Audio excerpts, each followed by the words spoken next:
Le coup de sifflet de Morgan Picaud. C'est parti pour cette suite de 15e journée au Parnasse. Les Nîmois en vert, bien sûr, et très diminués vont affronter les Parisiens. Paris qui va chercher une 15e victoire en 15 matchs.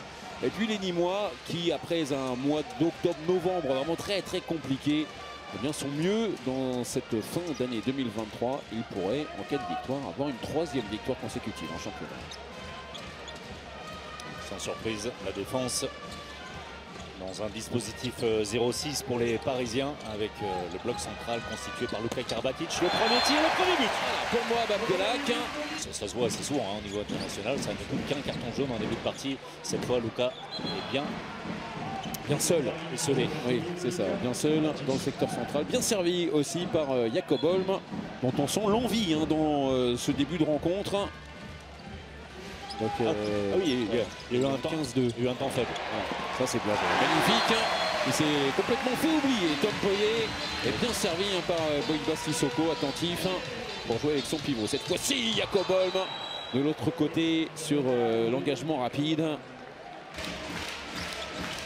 Jesper Konradsson avec Luc pas mal, ça. Tommy qui va venir croiser son tir derrière. C'est bien. Bonne période de la part de l'USAM. Avec des courses, avec du mouvement. Allez, Nikola Karabatic, un peu oublié. Il était resté en attaque, servi comme un pivot. Et comme quelqu'un qui sait jouer également sans ballon. Voilà, ça marche.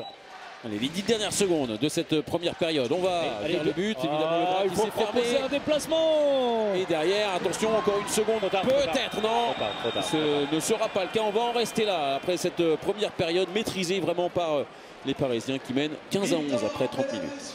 C'est parti pour cette seconde période. Elohim Prandi et les Parisiens qui ont donné le coup d'envoi. Des Parisiens à 1 de moins. Ils sont 6 joueurs de champ. Ça veut dire que le gardien est sorti. Il joue sans gardien. Les champions de France en titre, ils mènent 15-11 à l'issue des 30 premières minutes face à des Nîmois combatifs. Attention là. Deux balles. Attends, il y a un coup à jouer. Il y a un coup à jouer, ils n'en ont pas vu. Spalika est de retour. Ou alors ils ont préféré la sagesse et faire y aller vraiment progressivement. Quentin Minel. Et Jesper Konradsson avec Quentin Minel qui apporte vraiment de la vitesse et de l'influx. Le tir qui échappe encore une fois pour quelques centimètres. Andreas Spalika derrière Luka Karabatic a récupéré le ballon alors qu'il était en zone. Nouveau ballon pour les Nîmois avec Konradsson, avec Minel. Le retour de Karabatic et derrière l'interception pour David Balaguer avec Luc Steins comme d'habitude qui lui vient en aide.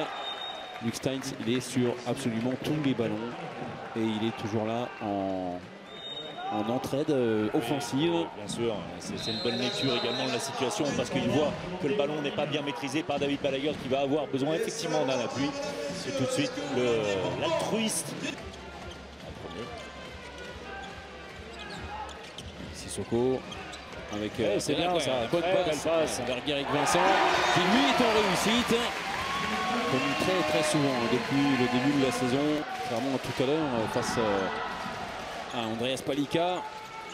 Voilà, Nikola Karabatic, là aussi beaucoup d'altruisme. Et le premier poteau choisi avec bonheur par David Balaguer. 37 buts parisiens plus 10, on y est. Et puis on a le plus grand joueur de tous les temps qui va mettre un terme à sa carrière. C'est une année dans ce sens-là quand même très particulière. Oui, c'est une année symbolique presque, cette année olympique en France. Ça aussi, c'est quelque chose de particulier. Parce qu'évidemment, comme pour Nikola Karabatic, la retraite, c'est la fin de la saison, mi-août. C'est ça, la fin de la saison. Voilà.